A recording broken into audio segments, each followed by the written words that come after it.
alguma coisa para que o ser humano ame a ele, ou o ser humano precisa amar a Deus simplesmente pelo que ele é? Já aprendemos algum tempo atrás que Deus tem um propósito eterno antes da criação do mundo. Quem não lembra, o propósito eterno de Deus é fazer cada um de nós igual a Cristo, obediente, assim como Cristo foi. Deus deseja ter uma família. Então, ele começou com um filho. E esse filho vai multiplicando outros filhos, que no final vai formar uma família para o Senhor. E antes de analisar Jó, nós vamos compreender esse propósito de Deus. Porque Deus criou o homem para quê?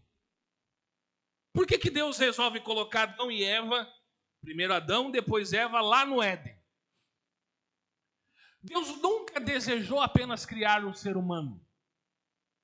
Eu não tenho nada para fazer, então eu vou criar Adão. Aí Adão estava lá, se sentiu sozinho. Deus viu, agora vou tirar aqui do lado de Adão, da costela de Adão, vou tirar uma mulher para ele não ficar sozinho. Não, Deus nunca desejou apenas isso. O que Deus deseja, então? Deus deseja filhos, Deus deseja uma família, Deus deseja uma noiva, Deus deseja uma casa espiritual e Deus deseja muitos irmãos semelhantes ao primogênito. Então, o que Deus está fazendo na terra? Deus está educando filhos, colocando esses filhos em uma família, que essa família um dia vai se tornar noiva do Senhor Jesus. E essa noiva, lá quando a gente lê Apocalipse, um dia nós vamos estudar isso, essa noiva ela se transforma em uma casa espiritual para o Senhor, feito por muitos irmãos semelhantes ao primogênito. Então, toda vez que Deus me disciplina, ele usa esses 5 requisitos aqui. Deus ele vai me disciplinar por quê? Para que eu seja filho, para que eu faça parte da família de Deus, para que eu seja a noiva do Senhor Jesus Cristo, para que eu seja uma casa espiritual e que eu seja semelhante ao primogênito. Então, o sofrimento, o que a gente sofre por Jesus, nunca é o fim. Sofrer por amor ao Senhor é um instrumento que ele usa para nos aperfeiçoar. Então, o alvo de Deus nunca é a dor. Ou nunca foi a dor, né? O alvo do Senhor é a formação de Cristo em cada um de nós. Deus quer formar Cristo em cada um dos seres humanos, ou do ser humano. Romanos capítulo 8, versículo 29 vai dizer: porque o que dantes conheceu também os predestinou para serem conformes à imagem de seu filho. Então, assim como Jó não é apenas assim como Jó não foi apenas um homem provado, Jó foi um homem sendo preparado para refletir o caráter de Deus. Nós não podemos olhar para Jó e dizer Jó foi provado. Não, Jó estava sendo preparado para refletir o caráter de Deus. E olha só o conflito que existe. Jó nunca foi o centro da história. Foi colocado o nome de Jó, foi falado sobre a vida de Jó, só que Jó nunca foi o centro da história. Existe uma cena invisível por trás. Enquanto Jó está na terra, uma reunião aconteceu no céu. Enquanto Jó está na terra vivendo, acontece uma reunião no céu. Jó não sabe dessa reunião. Os amigos de Jó que falaram de Jó não sabem dessa reunião. A esposa de Jó também não sabe dessa reunião, mas Deus sabe. E Satanás, essa reunião, o que acontece? Satanás vai comparecer como acusador. Olha para o teu irmão e diga assim, irmão, o acusador dos irmãos é Satanás. Agora vamos observar cuidadosamente. Não foi Satanás que começou a conversa. Não foi Satanás que foi falar de Jó. Quem começou a conversa foi Deus. Deus falou assim, ó: observasse o meu servo Jó. E vamos prestar atenção, porque a Bíblia, irmão, ela é cheia de riquezas, e quando a gente entende uma coisa, a gente começa a entender outra. Nós estamos falando de servo. Servo é escravo, amém?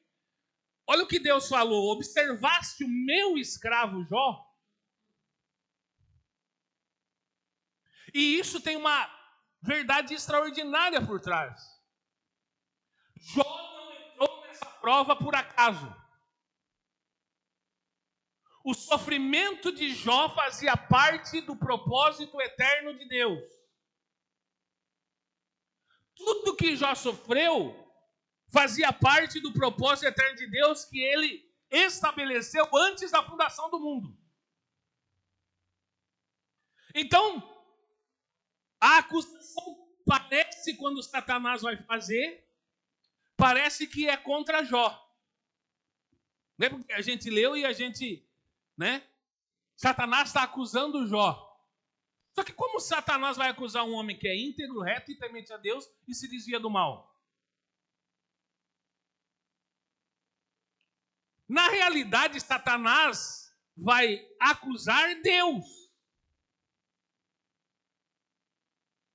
Porque Satanás fala o seguinte: Jó só te serve porque tu dá as coisas para ele. Jó só está lá sacrificando, só está lá... como que era? Fugiu o nome? Não. Quando ele fazia para os filhos, fugiu? Ele apresentava, ele sacrificava pelos filhos, como que era o nome?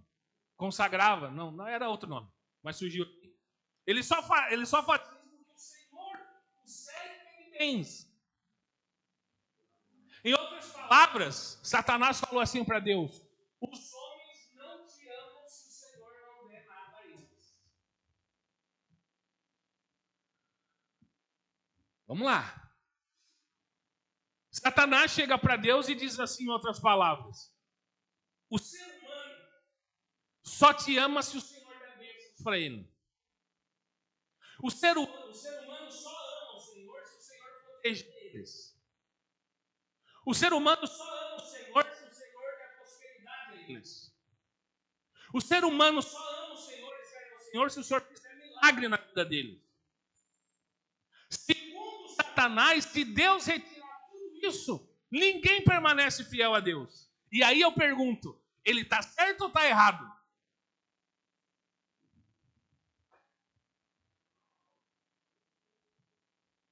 Tira o milagre para ver se alguém serve a Deus. Tira a proteção para ver se alguém serve a Deus. E olha a gravidade dessa acusação. Essa acusação, esta acusação diz que Deus é incapaz de conquistar corações pelo próprio valor de Deus.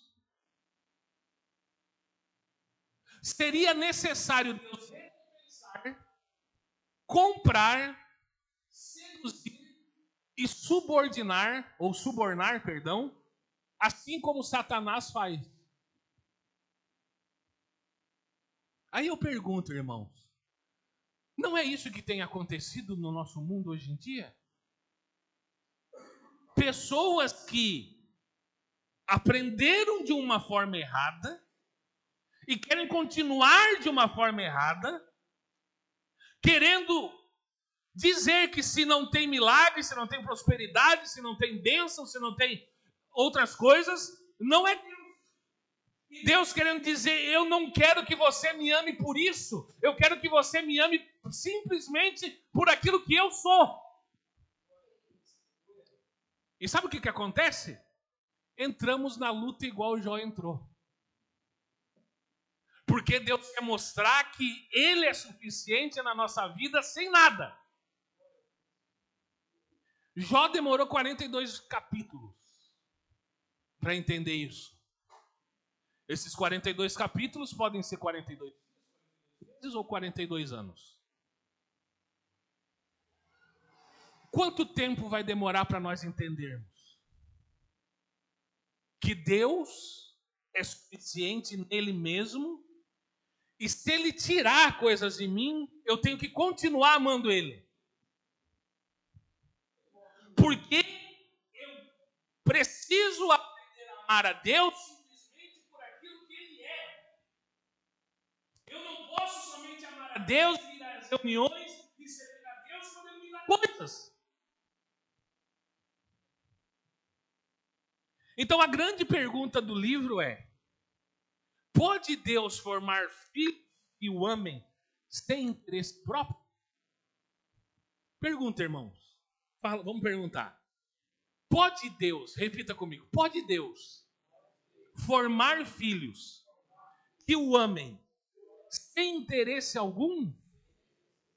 E aí, pode ou não pode?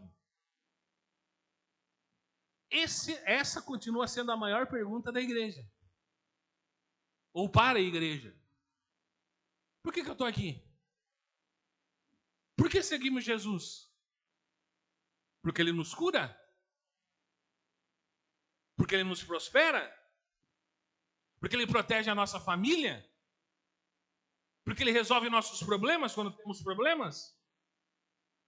Ou simplesmente porque ele é digno de todo louvor, toda honra e toda glória?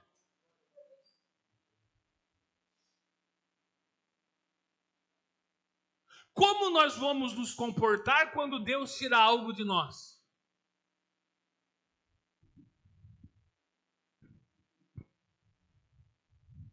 É exatamente esta diferença que Deus deseja produzir. Em todos. E ele usou a história de Jó para que a gente aprenda como a gente deve ser. Qual é o verdadeiro cativeiro de Jó? Quando nós pensamos em Jó e lemos Jó, nós imaginamos imediatamente o quê? Doença, perdas, morte dos filhos, pobreza. Só que o texto vai afirmar algo surpreendente. Esses não eram os seus maiores cativeiros. O maior cativeiro de Jó era dentro dele. Era o ego. O eu. Jó era íntegro, reto, sincero, temente a Deus, se desviava do mal, mas ainda era cheio de si. No capítulo 29 do livro de Jó, o Espírito Santo vai registrar diversas vezes a referência de um pronome pessoal. Depois você lê Jó 29 em casa. Mas durante o capítulo 29, Jó fala continuamente os pronomes eu, minha, meu, eu fiz, eu andei, eu socorri e eu ensinei.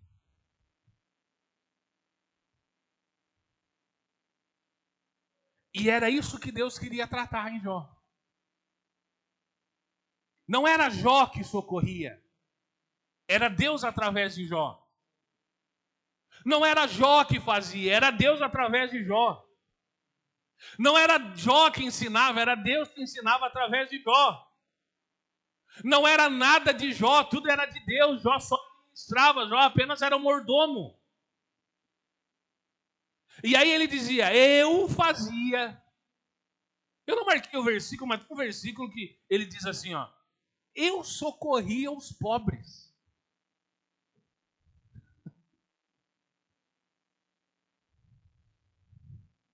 Eu ensinava as pessoas que se assentavam na praça e era eu que ensinava. Veja, irmãos, a gravidade, porque ele era íntegro, reto, temente a Deus e se desviava do mal. Só que estava cheio de si.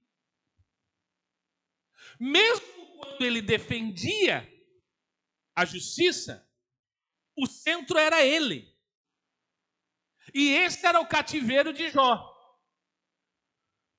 Então, o homem religioso, ele pode abandonar vários pecados. Mas se ele ainda permanecer preso ao ego, ele não serve para o Senhor. Ele pode servir, ele pode pregar, ele pode ofertar, ele pode evangelizar e continuar ele sendo o centro. Jó ainda servia a Deus, mas observava somente a ele. O problema de Jó não era pecado moral. Ele não adulterava, ele não fazia nada disso. Era a centralidade que estava tudo nele. Então, todo o sofrimento de Jó possui um único objetivo. Qual é o objetivo? Quebrar o domínio do eu. O nosso sofrimento tem o mesmo objetivo. Deus quer quebrar o nosso eu, por isso que a gente sofre. Deus não estava tentando destruir Jó e também Deus não quer destruir nós, irmãos.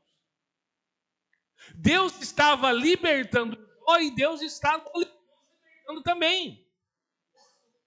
Só que, presta atenção, o orgulho espiritual é muito mais difícil de se perceber do que o pecado evidente. Quando a gente vê alguém que cai em adultério, em roubo, a gente vê, adulterou, roubou. E a própria pessoa sabe, né? Eu estou adulterando, eu estou roubando, eu estou mentindo. Só que a pessoa que é cheia de si, ela não consegue perceber. A pessoa que tem o ego cheio dela mesma, ela não consegue perceber. Por isso que Deus trata através do sofrimento. Por isso que Deus permite circunstâncias que revelam aquilo que está escondido em nós. Ou, presta atenção, irmão, ou nunca aconteceu, comigo já aconteceu várias vezes e eu aprendi. Ou nunca aconteceu com os irmãos condenar alguma coisa e depois acontecer a mesma coisa com os irmãos. Rapaz do céu. Por quê? Deus está me mostrando que naquele momento que eu condenei, o meu ego estava elevado. E Deus está mostrando para mim, dizendo, tá vendo como você é a mesma coisa, rapaz? Ou a boa, né? Se for mulher. Tá vendo que você é a mesma?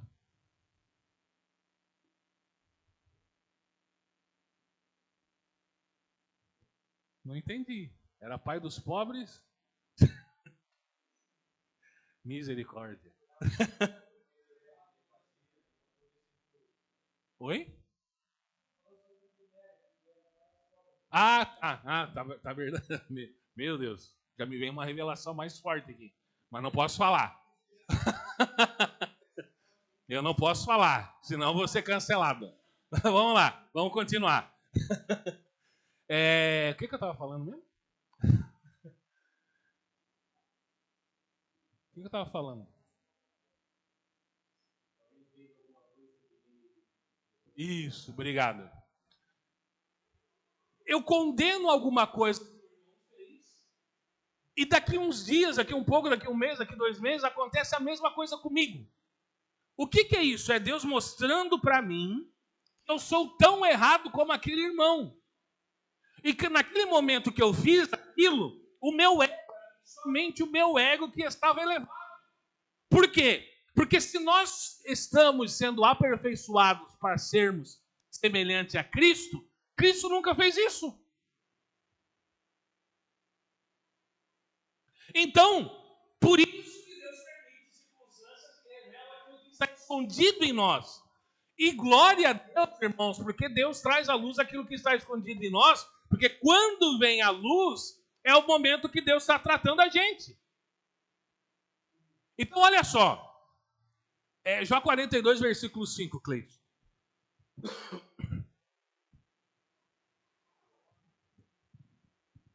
Aí chega o momento que Jó fala o seguinte: antes eu conhecia a Deus só de ouvir.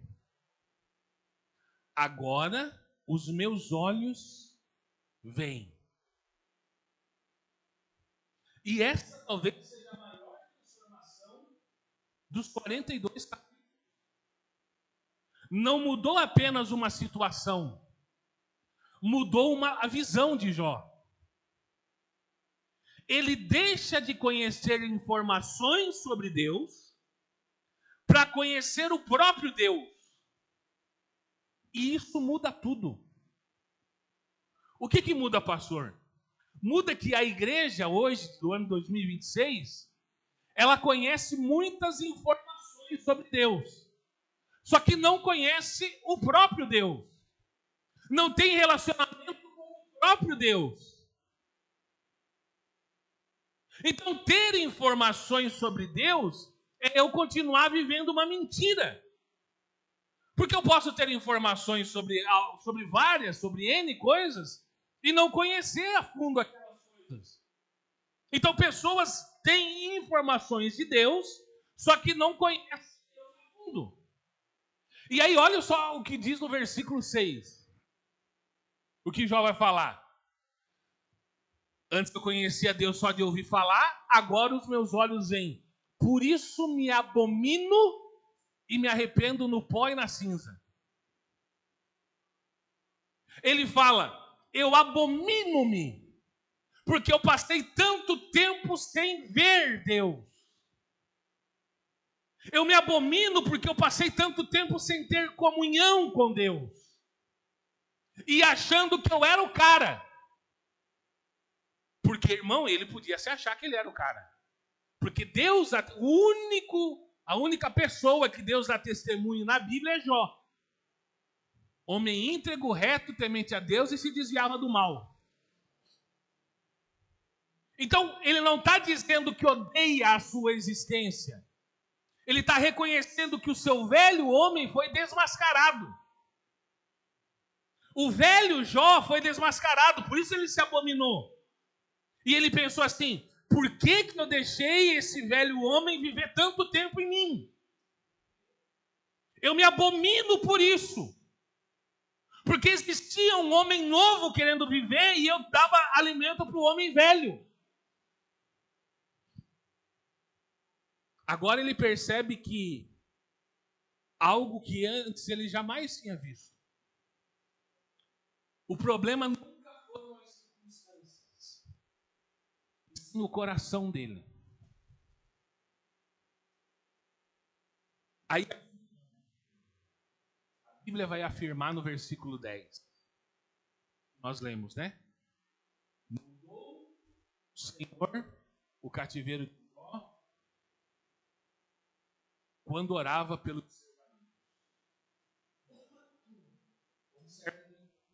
a linha do tempo, bem cuidadosamente. Primeiro Jó, depois Deus mudou o cativeiro dele. A libertação de Jó começou antes da restauração material. Então a restauração material de Jó começou quando o seu coração foi transformado. E ele não precisou ofertar para receber tudo em dobro. Só precisou mudar o coração.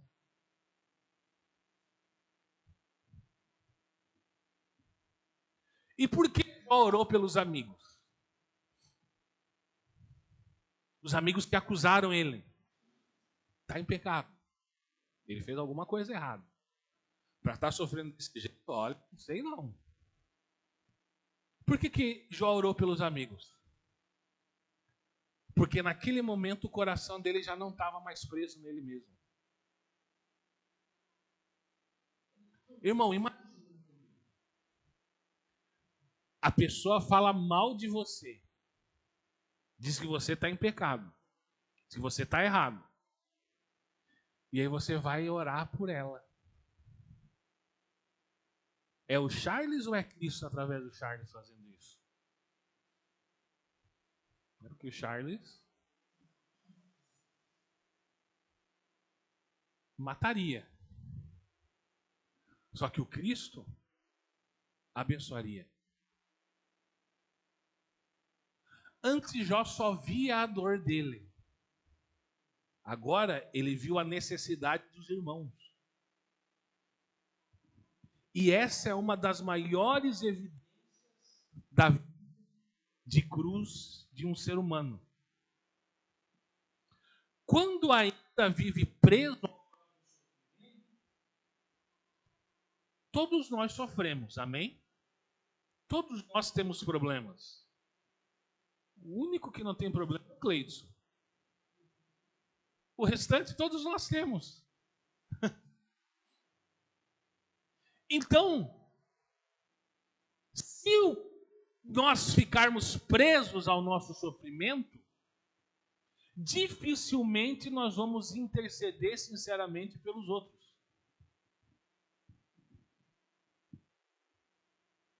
Mas quem é quebrantado, que se deixa ser quebrantado, passa a carregar o fardo do Senhor. Passa a ver o próximo como ele mesmo. Né? Veja só que interessante. Amai os outros como a vós mesmos. E daí, irmãos, a gente vê porque tantas pessoas hoje em dia, eu acho que nenhum de nós passa nisso, tá? Aqui. Nenhum de nós. Por quê? E é um sinal vermelho, daquele vermelho bem escuro. Porque se eu não amo o próximo, quer dizer que eu não amo a mim mesmo. E se eu não amo a mim mesmo, como que eu vou servir ao Senhor?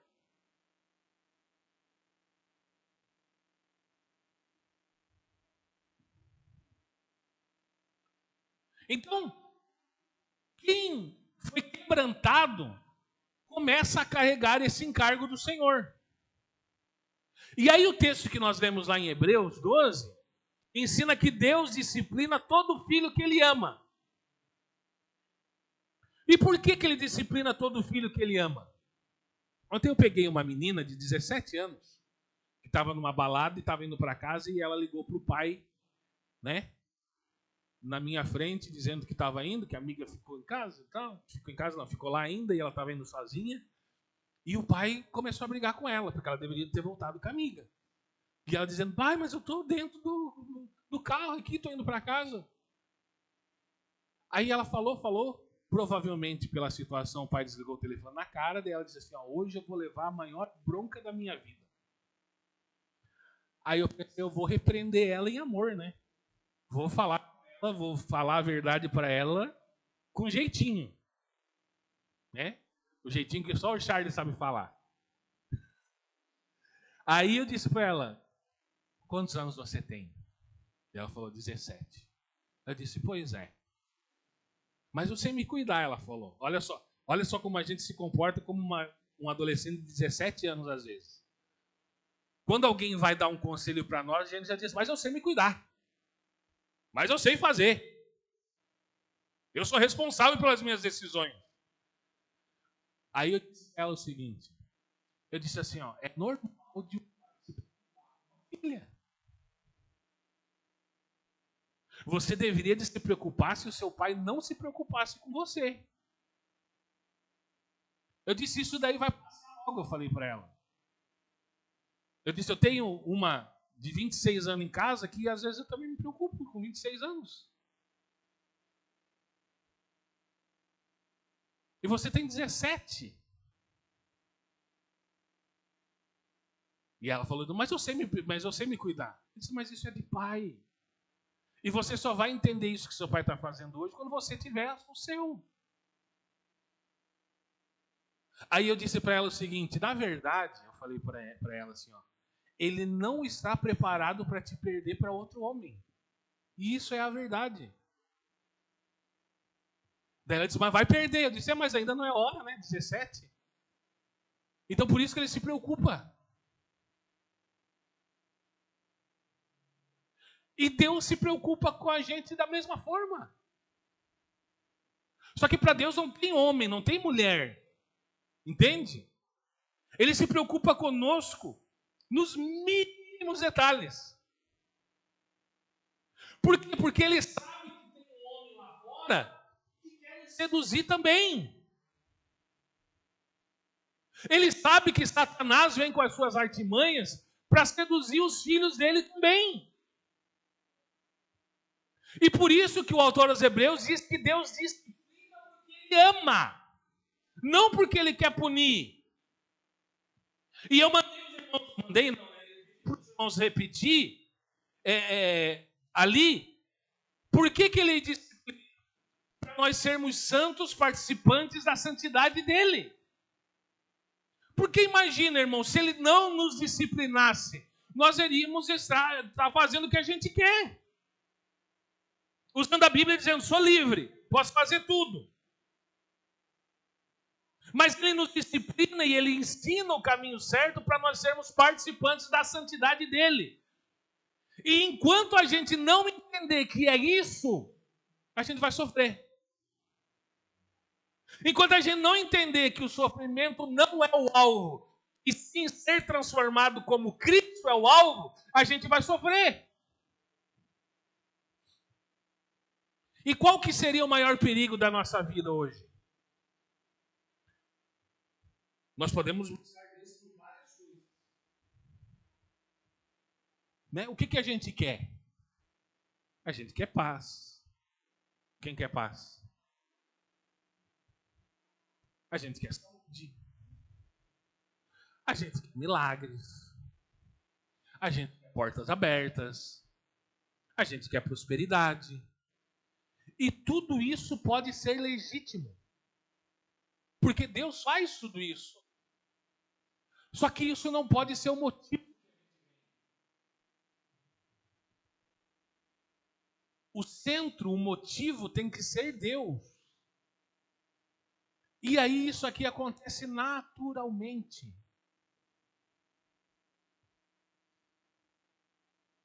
Irmão, tá lá.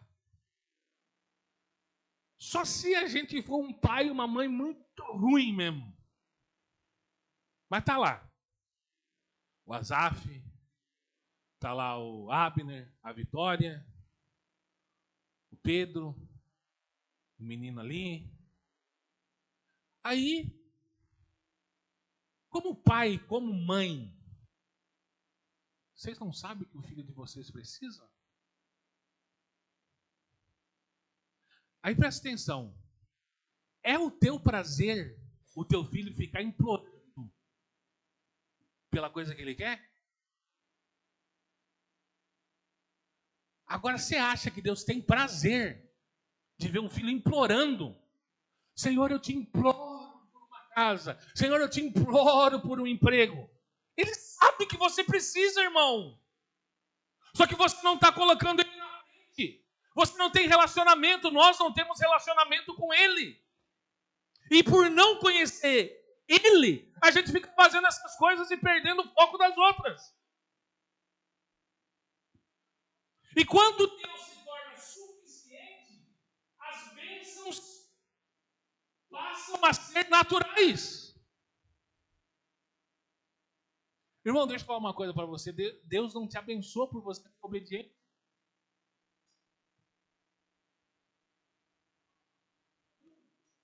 Não.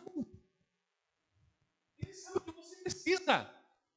A obediência pelo amor. Porque você entendeu que você tem um pai agora, você precisa obedecer ele. Por que os crentes se frustram? Porque eles começam a obedecer sem amor. Ou começam a obedecer na marra. É mais ou menos igual o Pedro. Vou usar o Pedro, né? Mas é brincadeira. É mais ou menos igual o Pedro. Tá bom, vou fazer. Eu não queria fazer. Se entregou, rapaz. Deu uma coçada na nuca. Ó, Deus revelando aí, ó.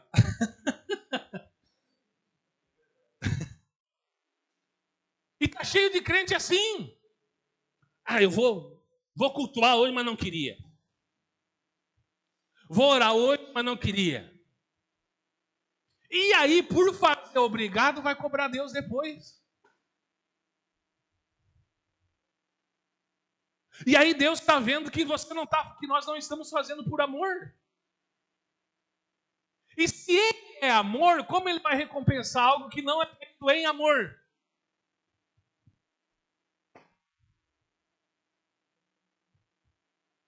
E cada prova que a gente entra possui uma dimensão invisível. Como assim? Efésios 10, Cleiton.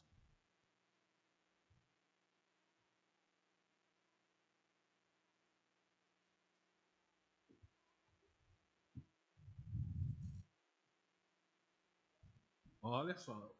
Esse aqui é o versículo mais lindo da Bíblia. Depois Jesus amou o mundo. Deus amou o mundo, perdão.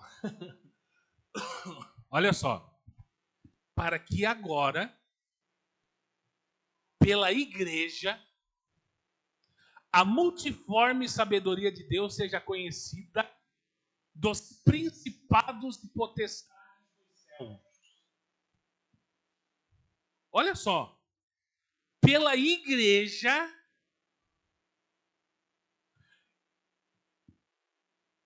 a multiforme sabedoria de Deus seja conhecida dos principados e potestades dos céus. Então, esse versículo está ensinando que a sabedoria de Deus é conhecida pelos principados e potestades por meio da igreja.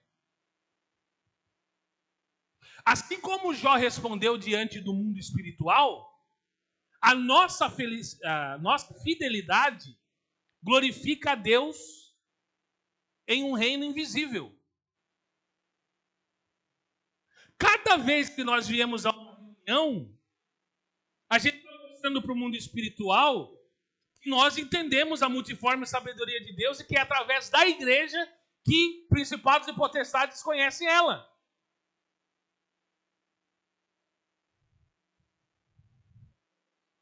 Para encerrar, muitos permanecem presos aos próprios problemas espirituais. E a libertação acontece, irmãos, quando nós recebemos o peso do coração de Deus. E isso, irmãos, né, eu até falei algum tempo atrás, numa reunião atrás, não sei se foi ali ou foi em outro momento. Moisés matou um egípcio no início da caminhada dele. Um homem nervoso ao extremo, não tinha domínio próprio. Aí Deus olhou para Moisés e disse assim: porque desse jeito aí não vai dar. O que Deus fez para tratar com o camarada Moisés? Vai cuidar de gente. Aí no final da vida de Moisés, está escrito assim: e era Moisés o homem mais manso da face da terra. Caráter de Cristo. Propósito de Deus.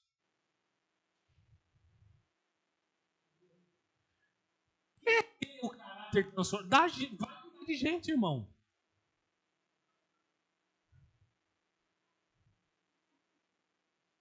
Enquanto a gente não aprender a cuidar de gente, a gente não vai ter um caráter transformado. Porque muitas vezes a gente vai querer.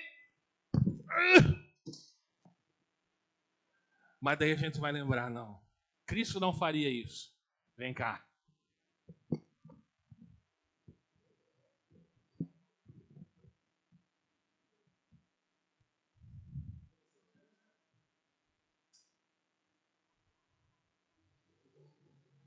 Então, enquanto nós vivemos para nós vamos permanecer limitados. Quando passamos a viver para Cristo e pela igreja de Cristo, nós encontramos a verdadeira liberdade. Porque viver a vida da igreja é livre, irmão. É ser livre.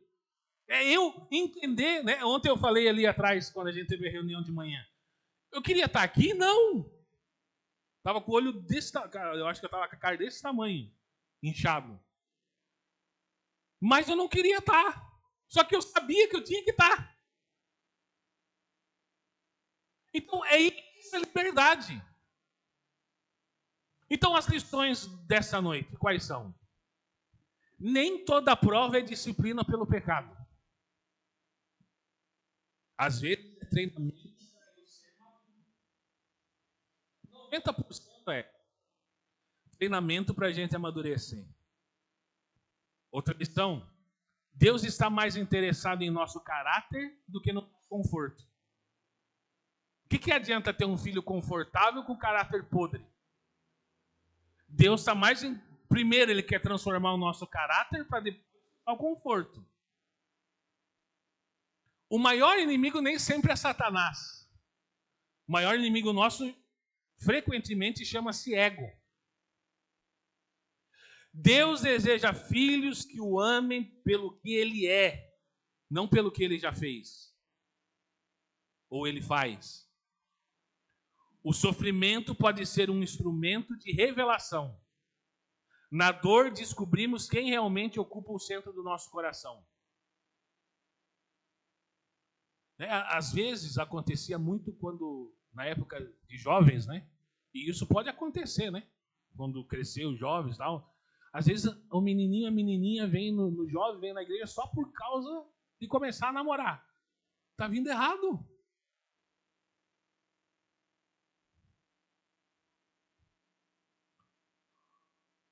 A verdadeira restauração começa dentro. Antes de restaurar circunstâncias, Deus restaura motivações. E a maturidade espiritual produz intercessão. Quem foi profundamente tratado por Deus, aprende a carregar os outros em oração. Por isso que Jó começou a orar pelos que falavam mal dele, e o Senhor restaurou. Na verdade, não restaurou, né? Com a mensagem de semana passada, a gente chega a uma conclusão. Deus libertou Jó da escravidão do pecado e agora escravo do amor. E se a gente não colocar Cristo como verdadeiro Jó, não tem sentido também, né? Porque Jó aponta para Cristo. Assim como Jó, Cristo foi acusado, Cristo foi rejeitado, Cristo sofreu injustamente, Cristo foi exposto diante do mundo, Cristo permaneceu fiel ao Pai, intercedeu pelos que feriram e após o sofrimento foi exaltado. Só que Cristo vai muito além de Jó. Por quê? Jó sofreu para ser aperfeiçoado. Cristo sofreu sendo perfeito. Jó precisou arrepender-se. Cristo jamais pecou. Jó foi restaurado. Cristo foi exaltado à destra do Pai e tornou-se o primogênito entre muitos irmãos. Então, esta mudança de cativeiro de Jó não consistiu, em primeiro lugar, na devolução dos seus bens, da sua saúde ou da sua prosperidade. O verdadeiro cativeiro era interior, um coração que ainda estava centrado nele. Então Deus utilizou as provações para levá-lo a um conhecimento. Primeiro ele tinha indireto, né, que eu já falei, né? Conhecia só de te ouvir. E depois, com o sofrimento, Deus consegue um relacionamento pessoal com ele. Agora os meus olhos se veem. Que essa noite, irmãos, nós possamos sair daqui dessa forma. Talvez nós estamos naquela fase de saber e só de ouvir o Senhor. E só de ouvir, nós podemos ser retos, íntegros, temente a Deus e desviar do mal como Jó fazia. Mas ele não conhecia. Os olhos não tinham visto. Aí existe uma história na Bíblia, lá, sobre os discípulos de Emaús, que olha só como o sentimento atrapalha enxergar Cristo. Jesus falando com as pessoas, com os discípulos e dizendo, vai acontecer isso, isso, isso e isso. Vai acontecer isso, isso, isso, isso. Jesus morre, ressuscita, cola junto com os discípulos que estão indo para Emaús e pergunta assim, o que está acontecendo com vocês? Estamos tristes porque nosso mestre morreu. Ah, é? Olha só a loucura. É. Foi entregue lá. A gente achava que ele era o libertador. Mas morreu. E agora nós estamos tristes. Caminhando junto. E andaram um bocado de tempo junto, conversando. E Jesus lendo, né? Falando da palavra. E eles nem aí. Por quê? O sentimento deles não deixou eles verem. Eles estavam tristes. E aí Jesus entra na casa, tá tarde, entra, fica, tá? Não. Aí quando Jesus parte o pão, a Bíblia diz que os olhos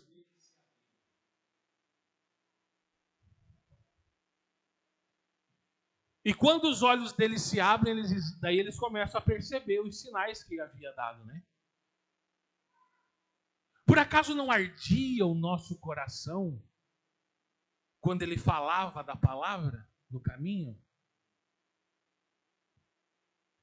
Por acaso, irmãos, quando a gente ouve uma mensagem dessa, se não arde o nosso coração,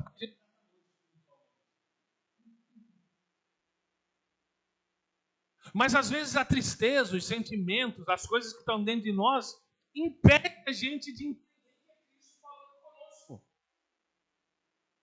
Era melhor se chegasse alguém e dissesse, você vai vencer na vida.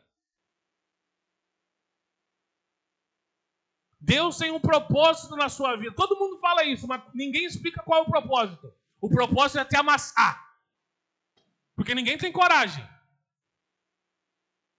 Ou talvez quem fala nem sabe qual que é o propósito também, né? O propósito é fazer você igual a Cristo. E para isso, irmão, você vai ter que sofrer igual o Jó sofreu.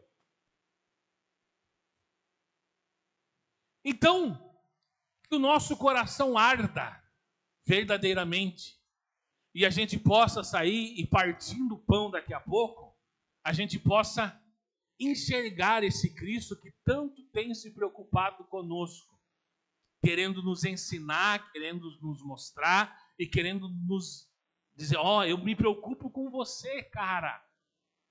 Você está aqui porque eu me preocupo com você. Eu tenho preocupação contigo.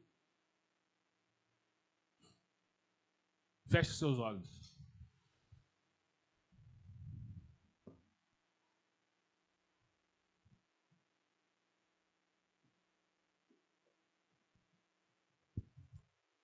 Senhor, em nome de Jesus,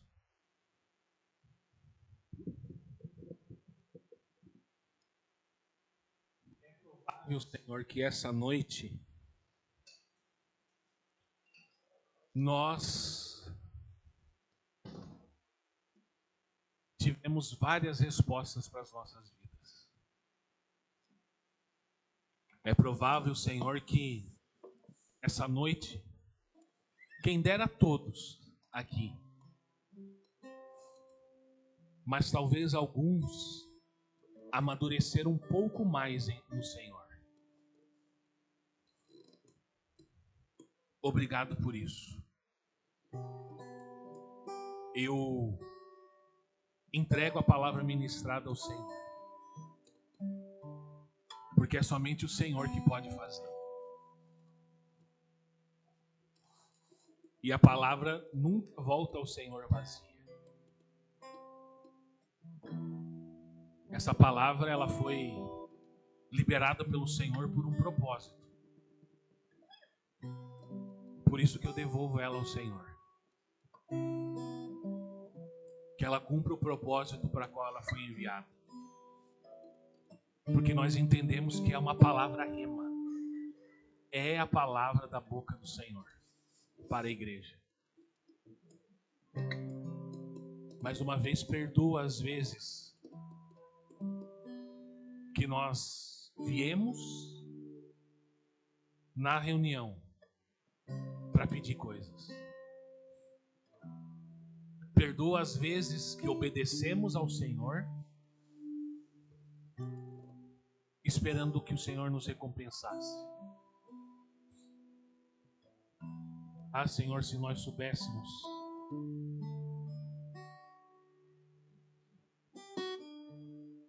colocando o Senhor em primeiro lugar. O Senhor tem o compromisso de nos dar aquilo que nós precisamos.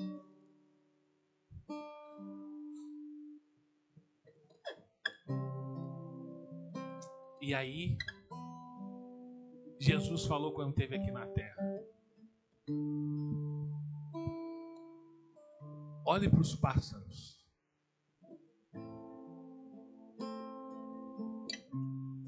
Olhe para os lírios.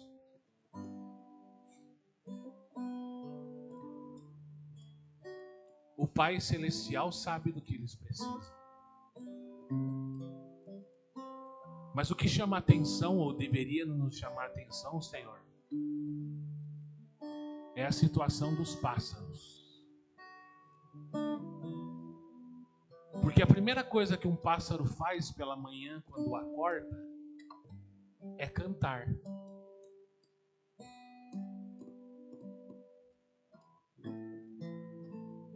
E quantas vezes nós louvamos ao Senhor quando acordamos?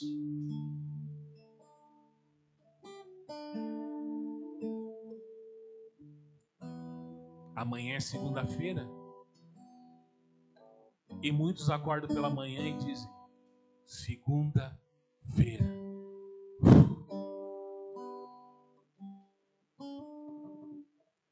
Olhai para os pássaros.